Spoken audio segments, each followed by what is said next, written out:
Have you ever loved someone so much you didn't see the betrayal coming until it shattered you in front of everyone?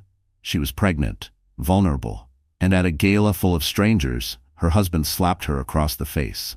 But this story, it doesn't end in pain, it begins there. Trust me, stay until the end, because the most unexpected part is waiting right where you'd never expect. Now, let me tell you her story. A sharp crack echoed through the grand ballroom, like a whip across marble.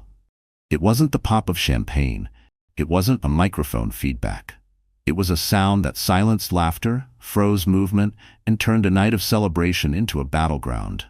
Gasps rippled through the glittering crowd, hands flew to mouths, and every eye turned toward the center of the chaos.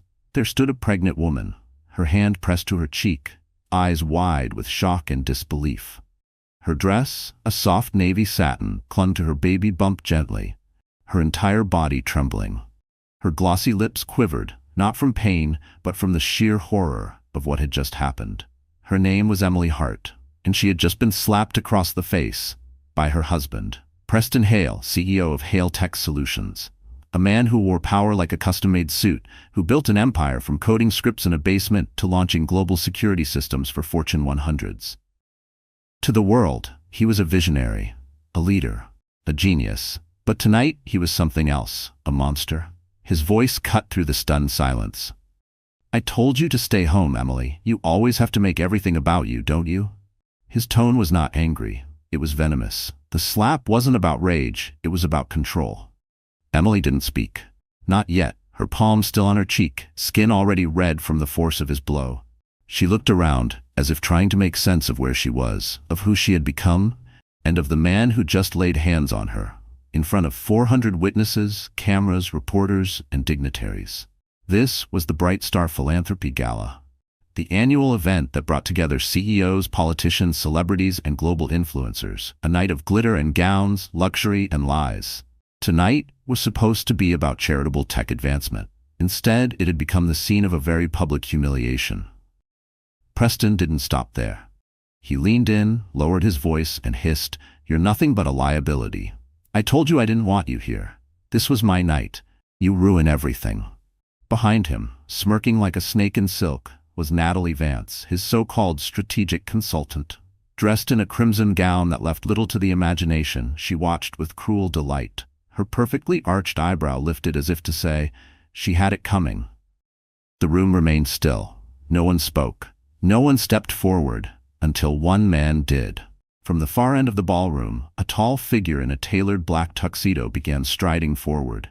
His posture was calm, but his eyes burned with quiet fury. He cut through the crowd like a blade, guests parting without realizing why. He didn't look at Preston. He looked only at Emily. "Emily," he said gently. "Are you all right?" Preston's head whipped around. "What the hell are you doing here?" The man ignored him. He took off his jacket and draped it over Emily's shoulders. "Let's get you out of here." Emily blinked, her eyes now filled not just with tears but recognition. It was Liam Devereaux, a multi-millionaire investor, media-shy, calculated, rumored to be buying controlling interest in half the corporations at this very event. No one knew what he was doing at a tech gala tonight. But now, they had their answer. He wasn't here for tech, he was here for Emily. Preston stepped forward. "Don't you dare touch her, she's my wife." "Correction," Liam replied coolly, stepping between them. "She's a woman, one you just assaulted in public." Preston's nostrils flared. "This is none of your business." "You made it everyone's business the second you laid a hand on her in a room full of witnesses," Liam snapped, his voice rising just enough to make heads turn again.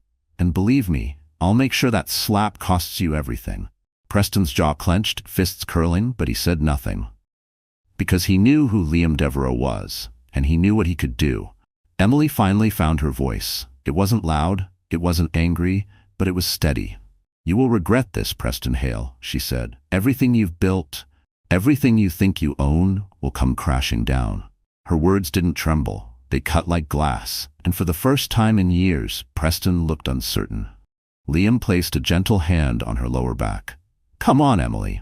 The two walked out, her steps slow but firm, head held high despite the tears now spilling from her eyes.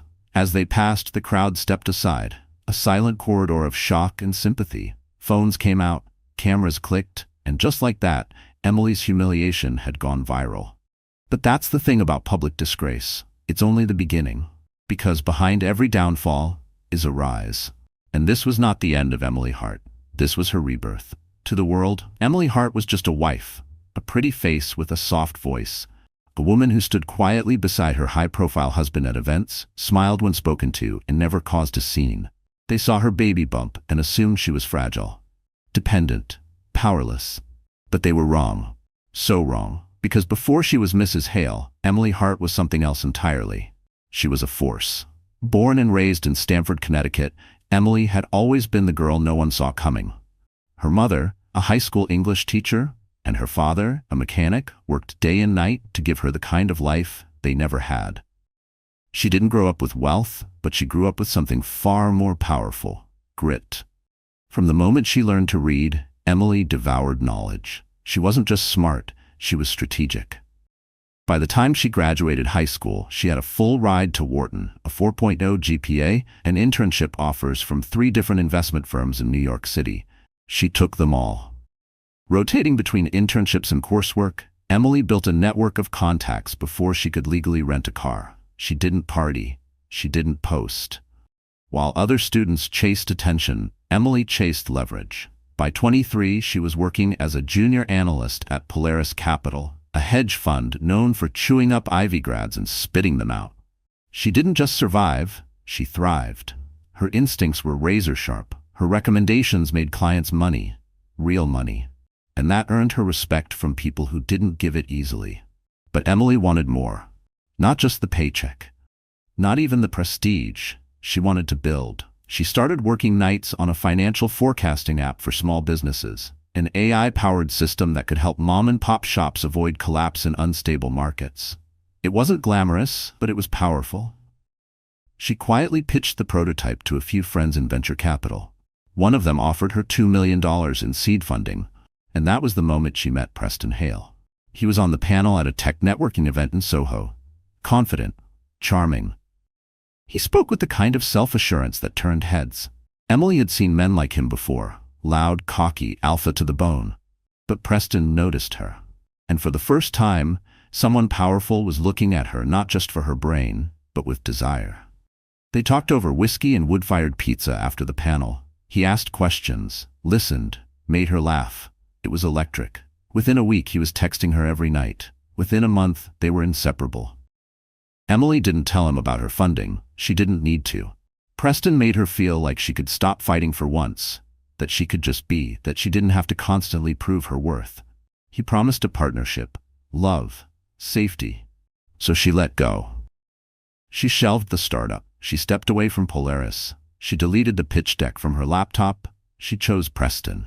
They moved in together in Midtown. Then came the wedding, a sleek, expensive affair filled with polished smiles and strategic guests. Preston's colleagues called her lucky, his investors called her graceful, and behind closed doors, he called her his rock.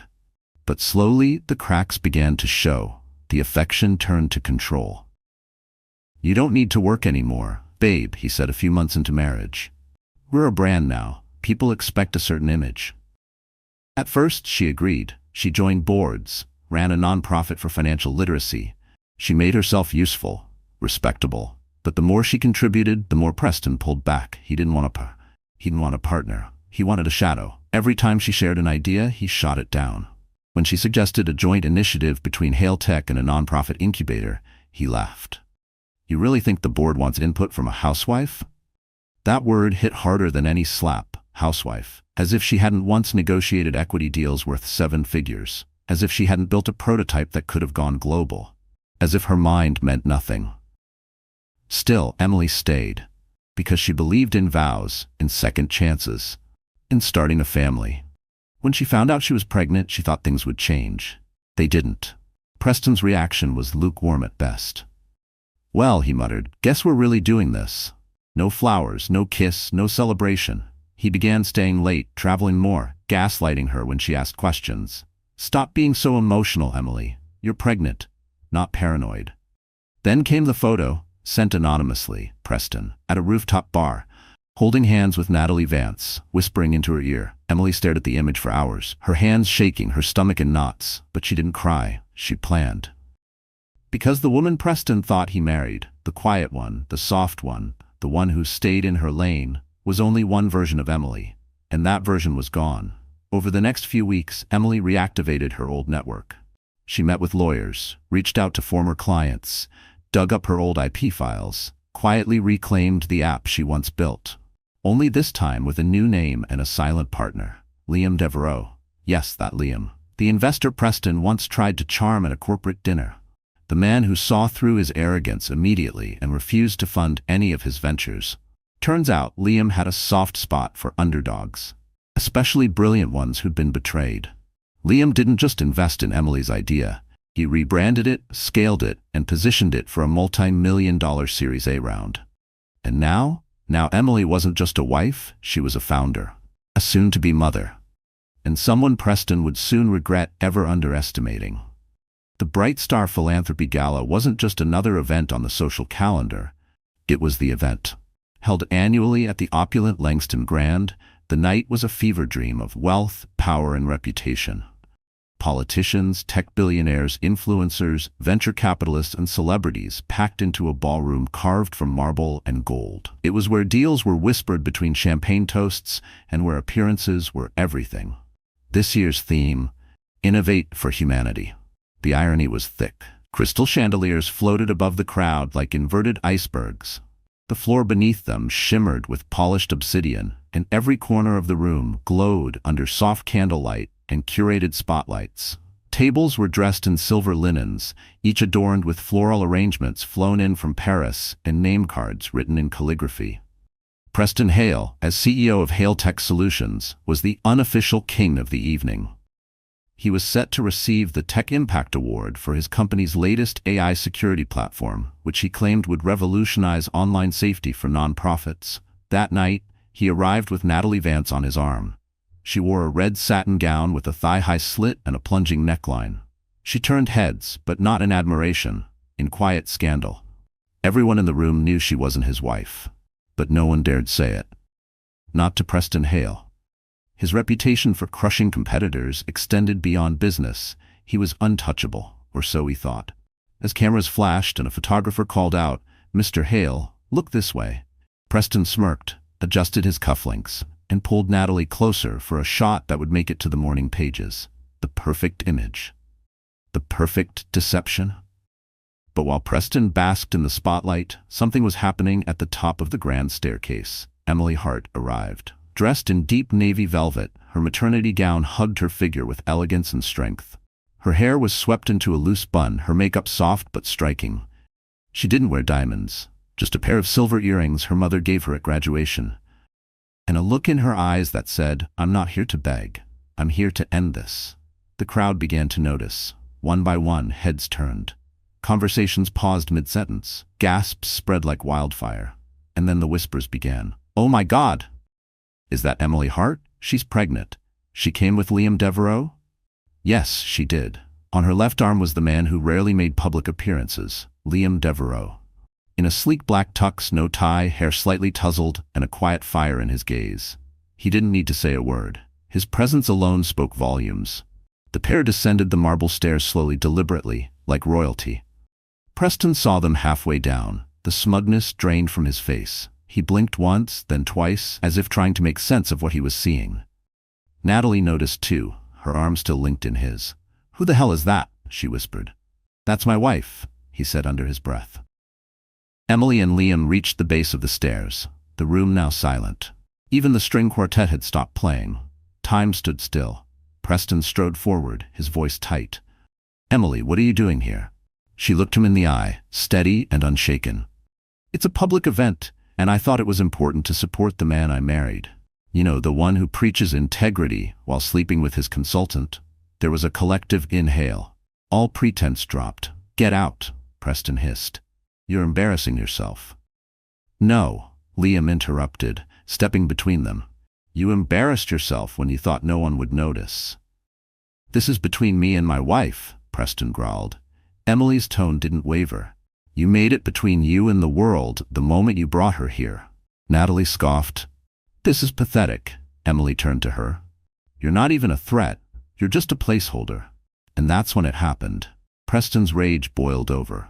He reached up and slapped Emily across the face.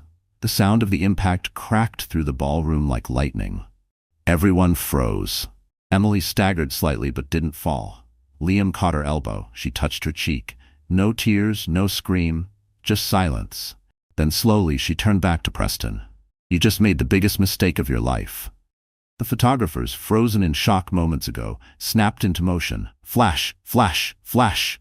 Every image, every angle, capturing the downfall of Preston Hale in real time. Security stepped forward, unsure of what to do. Emily raised her hand. Don't, I'm leaving. She turned to Liam. We're done here. The pair walked away, the crowd parting like water. Some guests clapped, softly, hesitantly. Others reached out, offering supportive nods or whispered words. But Emily didn't need their pity. She didn't need anything from this world anymore. The gala, meant to be Preston's crowning glory, had become his public execution. He stood alone, eyes wide, face pale, lips trembling. For the first time in his life, he had no control. And upstairs in the VIP lounge, Emily's lawyer was waiting, with divorce papers and evidence ready to go. Behind the charm, the jawline, and the boardroom victories, Preston Hale was something else entirely. To most of the world, he was a self-made success story, a tech titan who'd bootstrapped his way from a second-hand laptop in a dorm room to billion-dollar IPOs. He was the man who gave TED Talks about leadership, signed seven-figure checks at charity events, and posed for glossy magazine covers beside glossy women. But Emily Hart knew better. She had lived with the real Preston. Not the one who smiled for Forbes, but the one who slammed doors behind closed ones. The one who smiled through his teeth and manipulated with a lover's touch. The man who made her feel like she owed him everything. And for years, she believed him. Preston's rise to power had been fast. Faster than most men could handle. The first version of HaleTech was a cybersecurity plugin he coded in a shared apartment in Brooklyn. But once it caught the attention of a government contractor, everything changed. Contracts poured in. Investors lined up. Venture capitalists came sniffing like bloodhounds. He wasn't ready for it. That's when he changed. He started surrounding himself with people who told him what he wanted to hear. Yes men.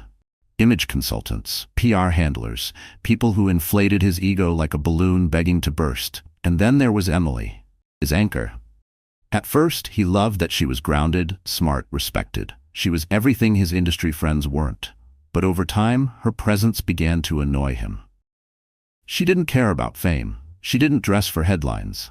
And worst of all, she still saw through him. He hated that, especially as the cracks began to form in HaleTech. See, Preston didn't actually build most of the tech his company was famous for. That was his CTO, a soft-spoken genius named Ravi Singh, who preferred keyboards to cameras. Preston, on the other hand, took all the credit. Always had. But Ravi had grown tired of being invisible. Right before the gala, he had quietly filed a lawsuit, one that, if it ever went public, would expose Preston's fraudulent claims of innovator and reveal that most of the patents were stolen or misattributed. Preston was scrambling to bury it, and that's when he doubled down on the illusion.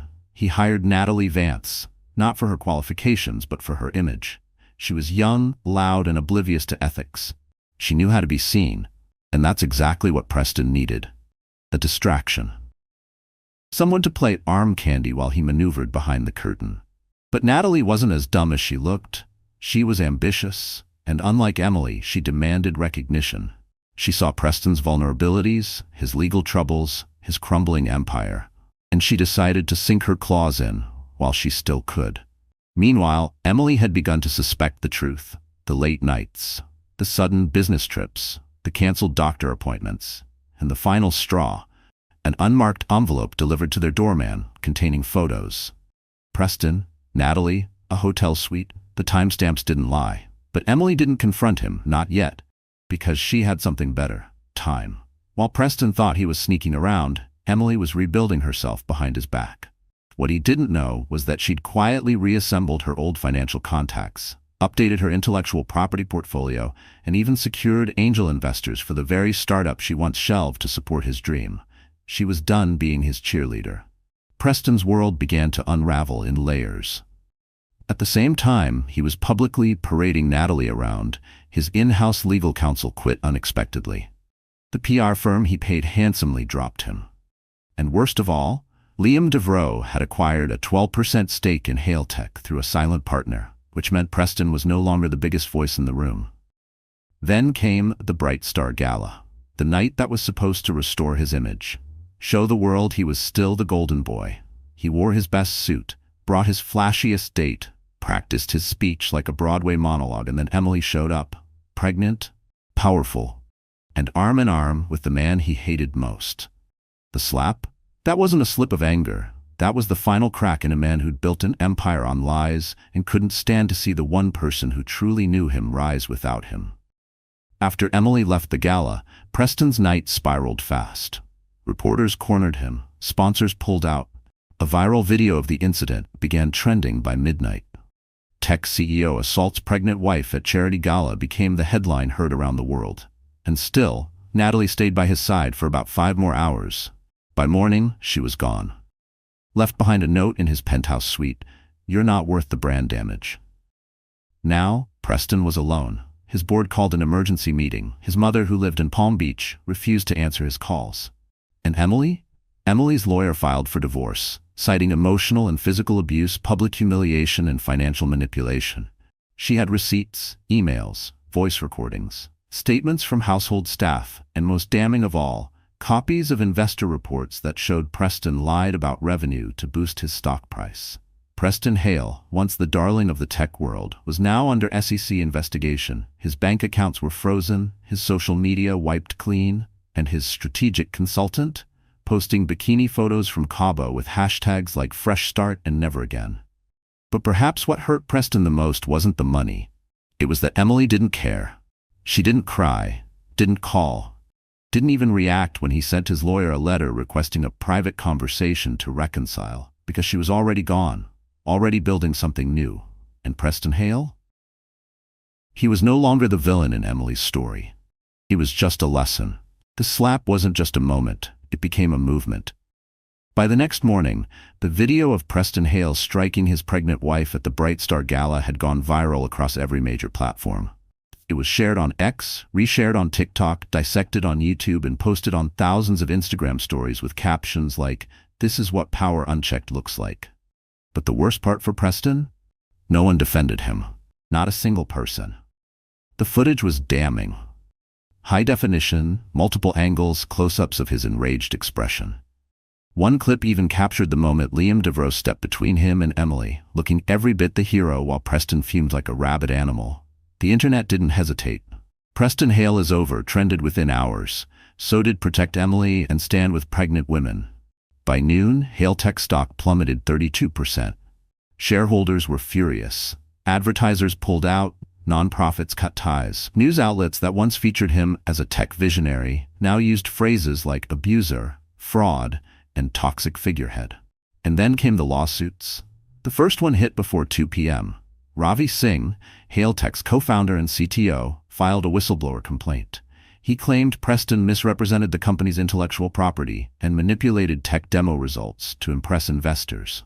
The documents included screenshots, email threads, and even recorded calls. That was followed by a class action suit from early investors who felt misled by false projections.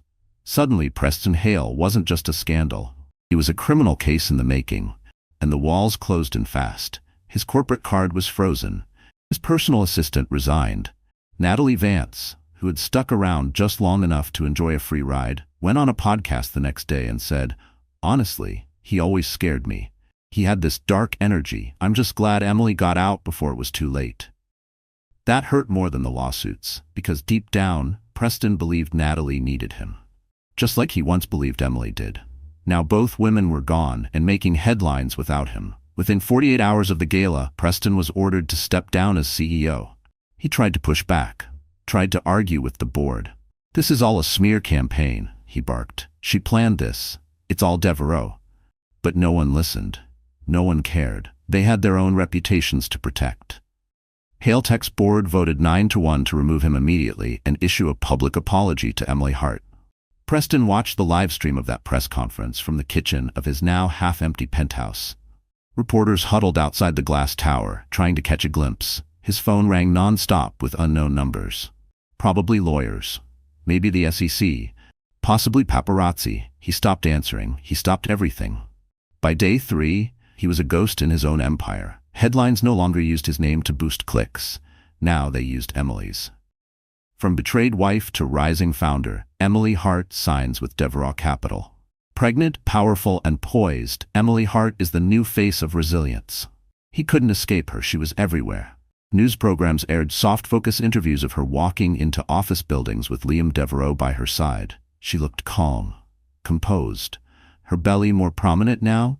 Her eyes filled with the kind of strength Preston had spent years trying to diminish. She had never looked more alive, and Preston had never felt more irrelevant. He tried calling her once, a late-night voicemail, slurred and desperate. "Emily, I didn't mean for things to get so out of hand. You know me. You know I wasn't trying to. Look, can we just talk? Without lawyers? Just us, please." She never responded. Instead, her legal team released a statement the next morning. Miss Hart has no further comment at this time. She remains focused on her health, her business, and her child. Preston replayed that message 10 times. Her child, not their child, and that cut deeper than any headline. The tabloids went into overdrive. They dug into Preston's past, high school fights, former girlfriends, toxic emails, every misstep he'd ever buried under charm and money. Suddenly, the man who once owned the room couldn't walk into a restaurant without getting dirty looks. He started wearing hats and sunglasses in public, not for fashion, for shame. He was no longer the man people envied. He was the cautionary tale.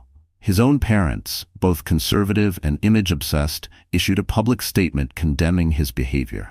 "We are heartbroken by the footage and deeply ashamed of our son's actions. Our thoughts are with Emily." He didn't even get a phone call, just a press release. By week 2, the eviction notice came. The luxury penthouse in Midtown was owned by a Hale Tech trust. The board moved to liquidate assets to cover potential legal fees. Preston was told to vacate the property by Friday. He packed in silence. No staff, no wife, no Natalie, no friends, just boxes and broken pride. He moved into a corporate apartment on the Lower East Side. Smaller, darker, no view, just the constant echo of what used to be. Meanwhile, Emily's startup, now rebranded as Hardcore, made front-page business news for securing a $12 million Series A investment. With Liam Devereux as her lead backer, she positioned the company to disrupt the financial forecasting sector within months. TechCrunch called her a phoenix. Forbes called her a storm in a silk dress. And Emily? She said nothing. She let the work speak for itself.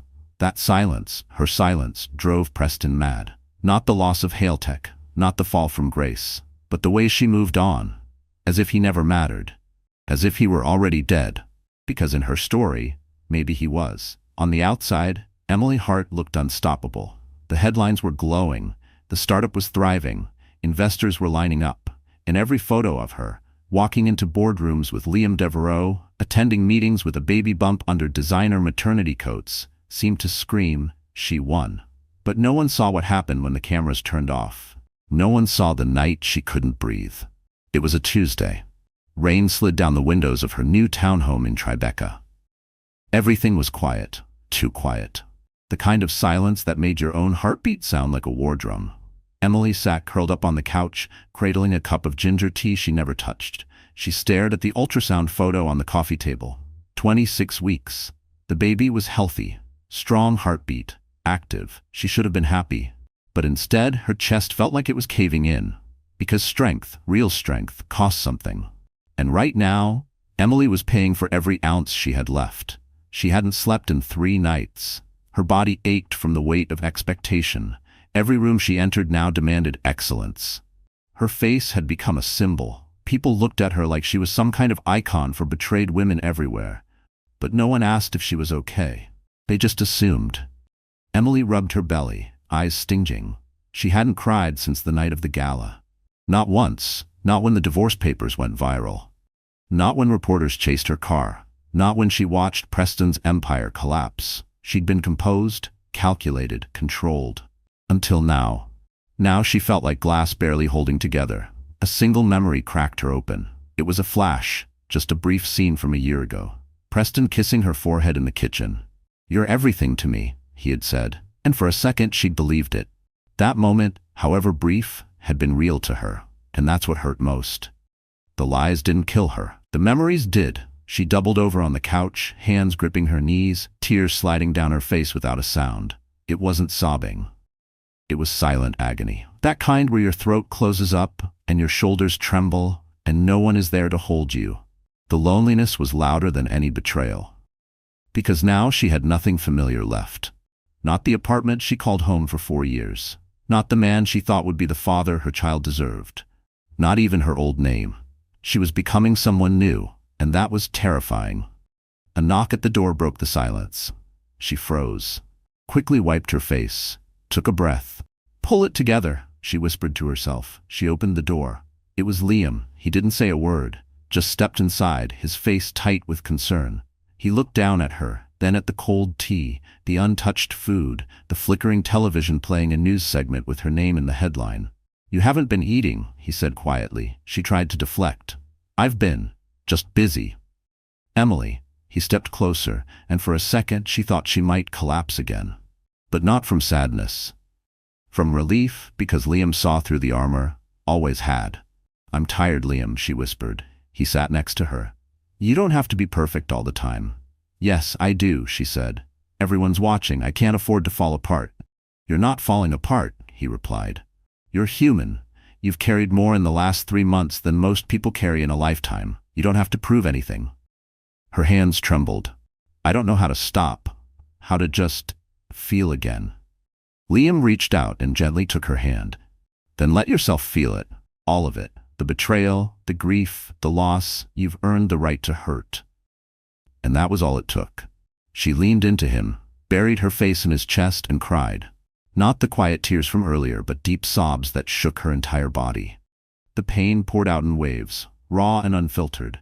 She grieved the life she lost, the man she trusted, the version of herself that had died somewhere between the wedding aisle and the courtroom. Liam didn't move, didn't speak. He just held her.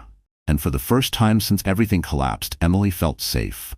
Not because someone was protecting her, but because someone finally saw her.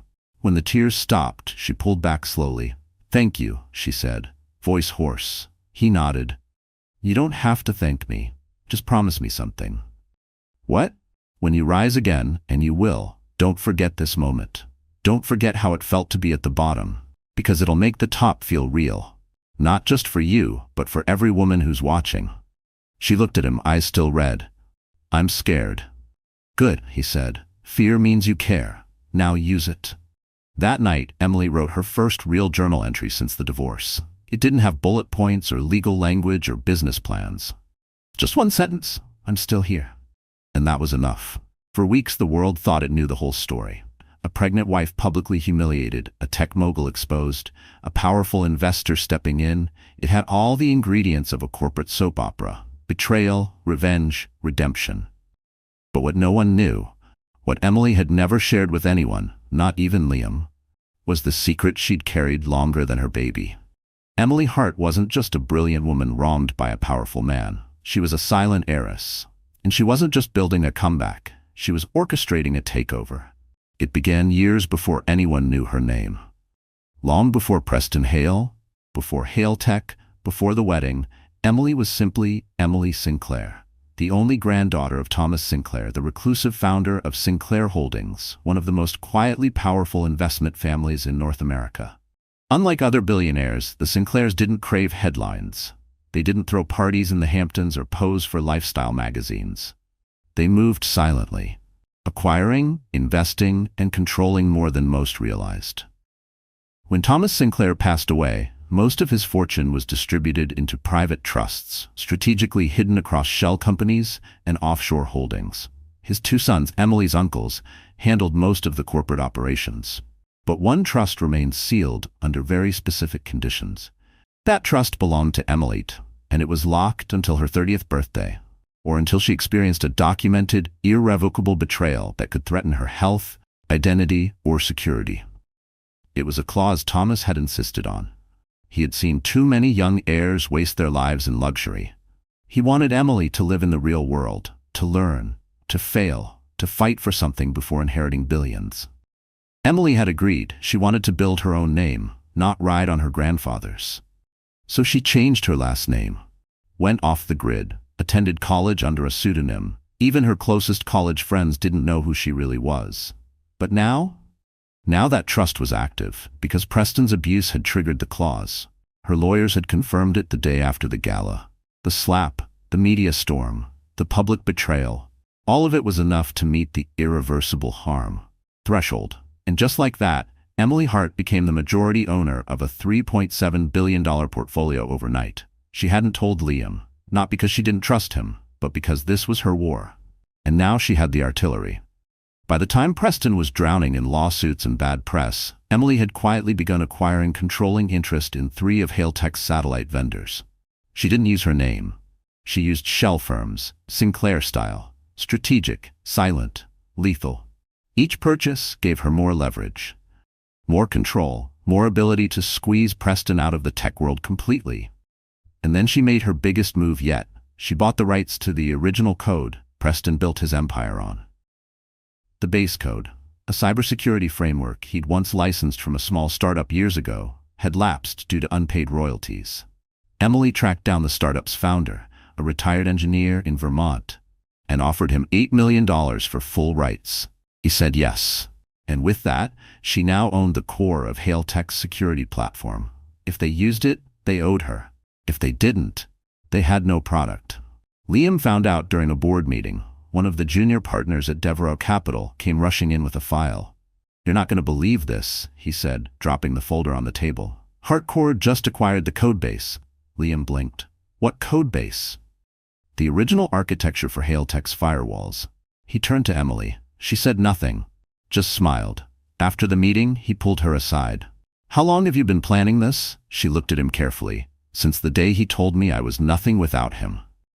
Liam exhaled, half in awe, half in disbelief. "You bought the floor out from under him." "I didn't buy it," she said. "I reclaimed it." That night, she revealed everything. The trust, the inheritance, her real last name. At first, Liam was silent, not angry, not threatened, just stunned. "You're a Sinclair," he said. She nodded. "I always have been, but I needed to remember who I was without the money." He stared at her. "Emily, what are you going to do now?" She looked out the window of his penthouse, the lights of Manhattan glittering below like stars. Then she turned to him with the fire of a woman reborn. "I'm going to erase him, not just from my life, but from every conversation in tech." And she meant it. The next morning, her legal team sent Hailtech a formal cease and desist letter.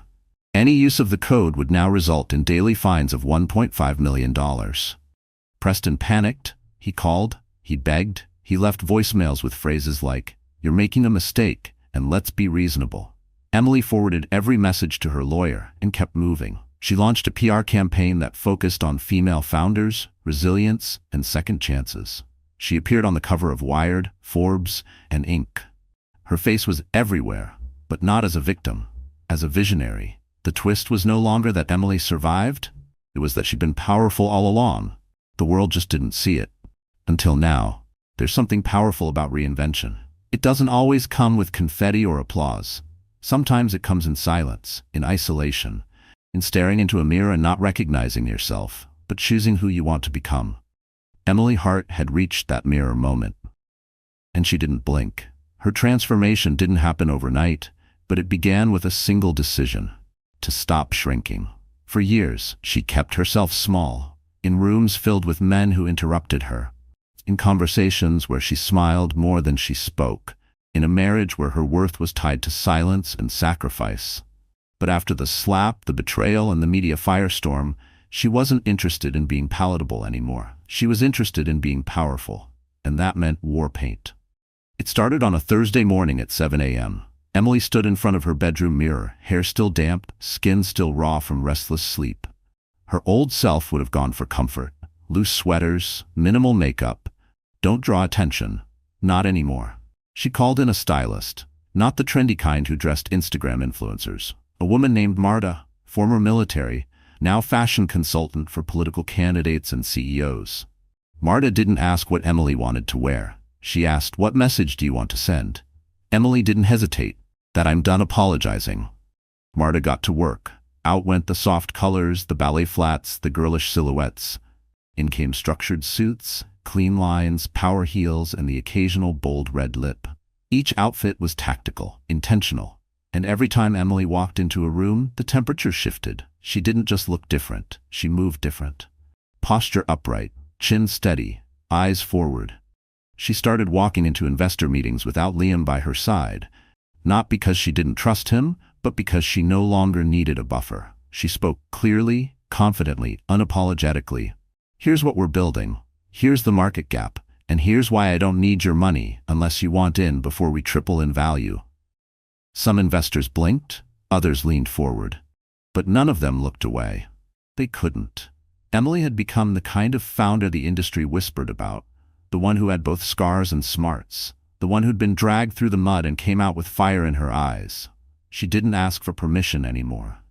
She took her seat, and when no seat was offered, she built her own damn table. One of her first moves as CEO of Hardcore was hiring back 3 women who had been quietly pushed out of Hailtech over the years. Engineers, data scientists, product developers, all brilliant, all burned by Preston's ego. "You're not here because I'm doing you a favor," Emily told them in their first team meeting. "You're here because we've got a war to win, and I want soldiers who know how to survive." They delivered. Within 2 months, Hardcore had secured partnerships with 5 nonprofit tech incubators and launched a beta version of their predictive AI tool. It gained over 80,000 users in the first 3 weeks. Competitors scrambled to catch up, and Preston? He was nowhere to be seen. Sources said he'd gone into hiding, rumors of therapy, medication, even rehab. But Emily didn't care. She didn't track his moves anymore. She had more important things to build. Still, she knew her transformation wouldn't be complete until she confronted the place that once stole her voice. The boardroom. Not just a boardroom. The boardroom. The Hailtech annual shareholders meeting. It was scheduled for April 15th. Emily circled the date. She didn't plan to attend at first. Thought maybe it would be enough to let the company implode on its own. But then she saw the agenda. Buried on page 3, a motion to remove her name from all IP acknowledgments related to Hailtech's security protocols. They were trying to erase her. She bought a new dress that day. Midnight black. No jewelry. Hair slicked back. A look that said, "I'm not here to negotiate."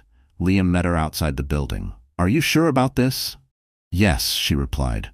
"I gave him my silence once. I'm not giving him my history, too." Inside the conference room, the air was thick with tension. Executives shuffled papers. A few tried not to make eye contact. Preston wasn't there, but his remaining allies were. Emily stood before them, calm as a glacier. She laid out a single document, her original patent filing, with timestamps, witnesses, and receipts that proved she'd contributed to the foundational architecture Hailtech was built on. "This isn't about ego," she said. "It's about integrity. And if you vote to remove my name, I'll ensure every major publication knows you tried to rewrite history for the comfort of a man who abused his wife." No one argued. The motion was withdrawn. Emily walked out of the room with her head high and a silent message left behind. "I'm not done." Because transformation isn't just about revenge, it's about reclaiming your power. And Emily Hart had done more than that. She'd become untouchable. It wasn't just any gala, it was the Gala. The same Bright Star Philanthropy Gala where everything fell apart 6 months earlier.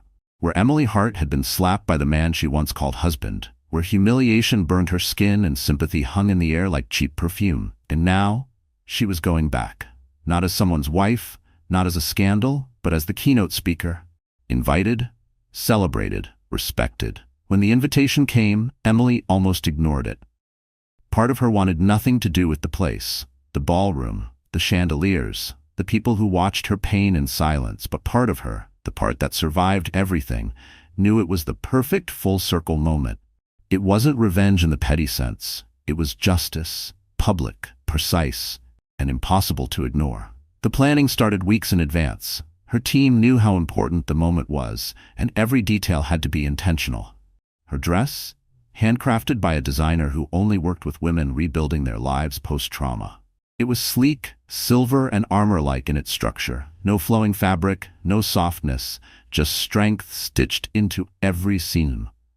The makeup? Sharp, eyes lined with the kind of precision that mirrored her state of mind. The message, "I'm not hiding anymore."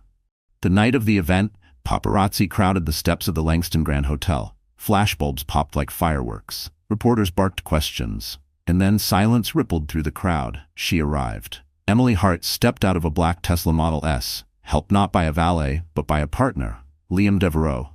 Tall, silent, impeccably dressed. He didn't overshadow her. He lifted her. And when he offered his hand, she took it, not as a damsel, but as a queen. Inside the ballroom, the energy shifted the moment she entered. Conversations paused. Glasses stopped clinking. Guests turned their heads slowly, realizing that they weren't just watching a woman.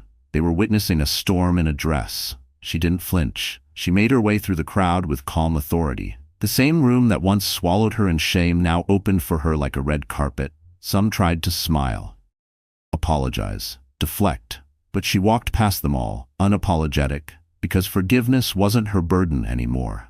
It was theirs. Up on stage, the host cleared his throat nervously.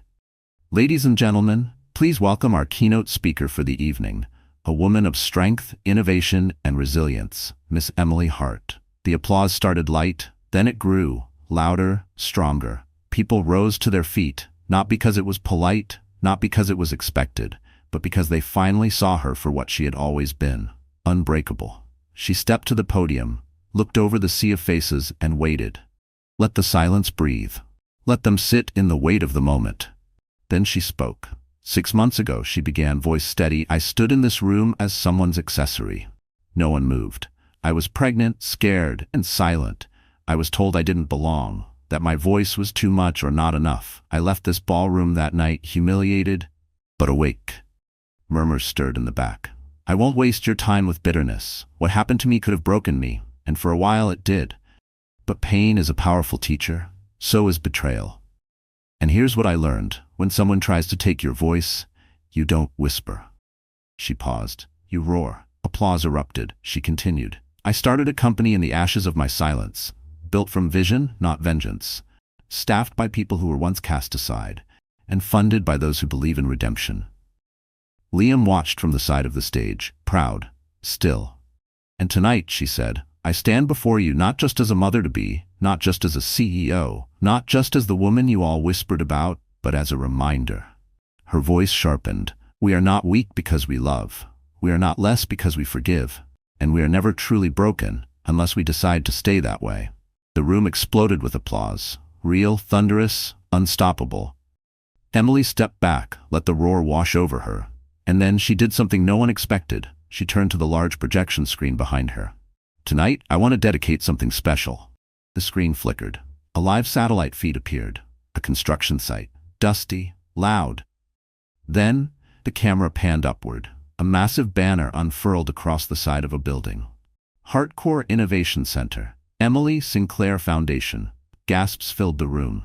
The Sinclair name, finally revealed. She turned back to the audience.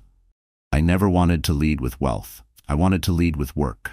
But now that my name is known, let it mean something. That no matter where you come from or what's been done to you, you can rise, and you can win."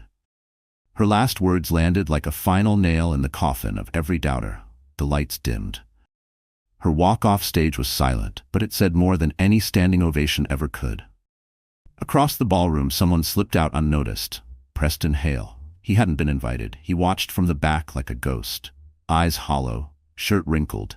A man who once thought he owned the world, now reduced to a cautionary tale. He left with no applause, no cameras, no legacy, just silence. Meanwhile, Emily stood at the edge of the ballroom balcony, Liam at her side, the city shimmering below. "You did it," he said. She shook her head. "No," she whispered. "I started." In the weeks following the gala, the world couldn't stop talking about her. Every major outlet covered her speech. Clips of Emily Hart's words went viral across platforms. Teen girls quoted her on TikTok. Women reposted her message on LinkedIn. Business leaders studied her strategy. And survivors of abuse, silent for years, finally spoke out. Emily Hart had become more than a founder.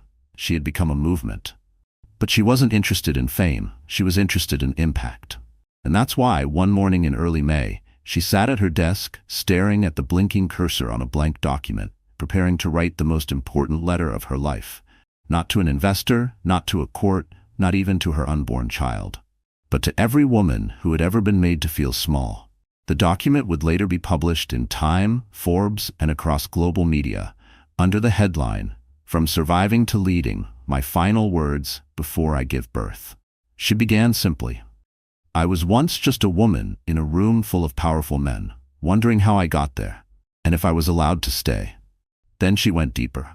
People think revenge is loud, that it's fire and chaos and screaming, but real power doesn't yell. It builds, it evolves, it waits. I was humiliated, betrayed, silenced, and yet I didn't shatter. I learned.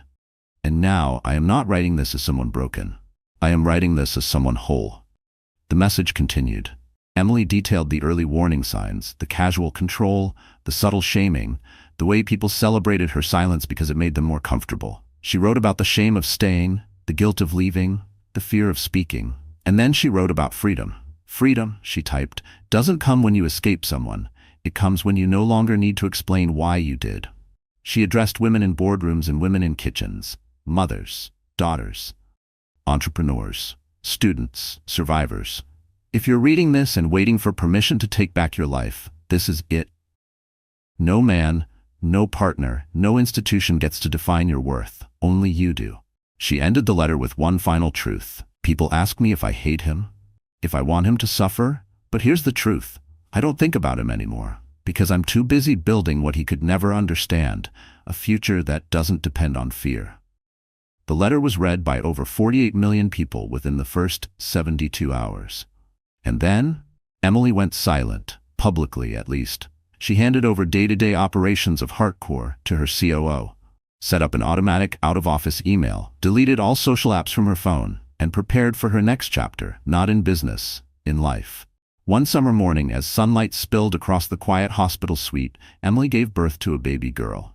No cameras, no announcements, no press, just a soft cry, a heartbeat, a new beginning. She named her daughter Grace, not because life had been graceful, but because she had survived it with grace.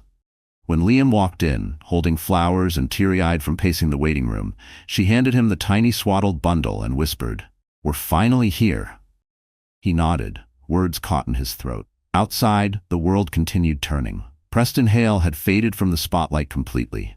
No interviews, no comeback, just a few obscure legal filings and a name that had become synonymous with downfall. His company was eventually acquired for pennies on the dollar.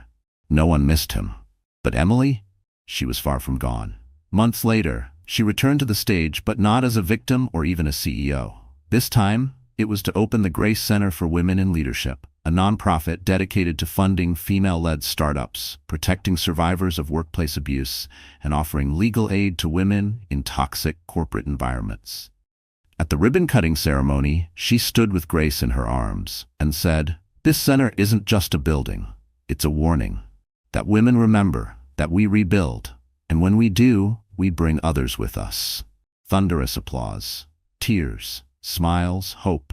Years from now, they would say that Emily Hart changed the way the world viewed power, that she proved strength could be quiet, that revenge could be radiant, that survival wasn't the end, it was the beginning of legacy.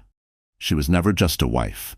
She was never just a victim. She was never meant to stay small. She was meant to lead. And to every woman still waiting for the courage to leave, to fight, to rise, her story whispered one last message. You are not too late, you are not too weak, and you are never, ever alone.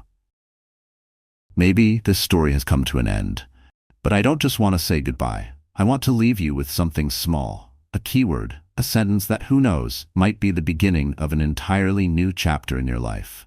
I reclaimed my worth. Because you know what?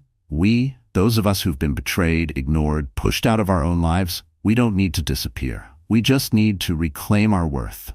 Quietly, intentionally, powerfully. I want you to write it down in the comments, not for me, but for you. I reclaimed my worth. Write it, look at it, feel it, and trust me. The moment you put those words out there, the universe starts to move in your favor.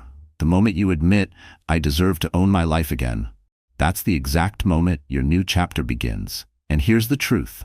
That phrase, I reclaimed my worth, isn't just for you. It's for so many others out there who need to hear it today.